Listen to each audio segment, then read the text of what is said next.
Ayy. In the last two videos I uploaded, I go through a few tips you can master to become a better photographer. And by the end of this video, you should have a decent understanding of the basic concepts of photography.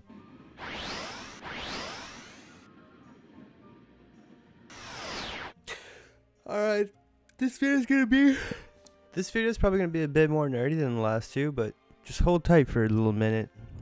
So today we're talking about ISO. So what exactly is ISO and why does it matter? Without getting too complicated, ISO is a setting that cameras have built in that allows you to brighten the image as far as you'd like to, depending on how far you raise the ISO. But like all delicious things, there is a downside to using this sweet feature. The further you increase the ISO, the more light the camera is forced to gather in a short amount of time. But I mean literally forced.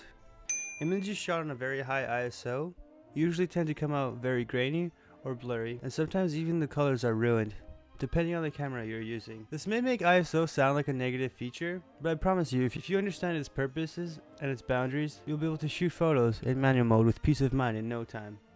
So when would you ever need to raise your ISO?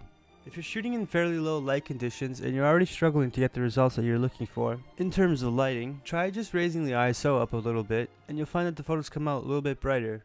As long as you don't go too overboard into the tens of thousands of range, you shouldn't lose too much quality. I think that's all for ISO today. I don't want to overwhelm you guys too much, and eventually I can make more in-depth guides.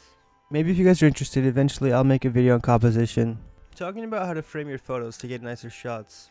Like always, if this video has helped you out in any way at all, or you've even found it just slightly entertaining, please consider hitting the like and also subscribing. It really helps out the channel so much. Lastly, I also stream games over on Twitch, so follow me there if you want to come hang out, talk about photography in the chat, ask me questions, or just hang out in general. Later, gamers.